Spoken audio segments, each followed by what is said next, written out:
সিরিয়ার রাজধানী দামেস্ক সহ বিভিন্ন স্থানে শতাধিক বিমান হামলা চালিয়েছে ইসরায়েল। মূলত দেশটির বিভিন্ন সামরিক স্থাপনা লক্ষ্য করে এসব বিমান হামলা চালানো হচ্ছে। এমনকি আসাদ সরকারের পতনের পর গোলান মালভূমির সিরিয়া নিয়ন্ত্রিত এলাকা দখলে নিয়েছে ইসরায়েল। ইসরায়েলি প্রধানমন্ত্রী বেঞ্জামিন নেতানিয়াহুর দাবি, বাশার আল আসাদ সরকারের পতনের পর চরমপন্থীদের নিষ্ক্রিয় ও তেল আবিবের নিরাপত্তা নিশ্চিতেই তারা এসব পদক্ষেপ নিয়েছে।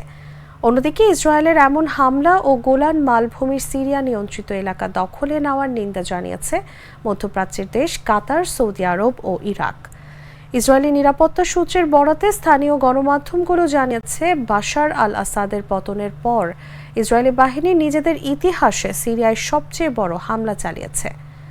গত 2 দিনে রাজধানী দামেস্ক সহ সিরিয়ায় 250টিরও বেশি সামরিক লক্ষ্যবস্তুতে হামলা চালানো হয়েছে।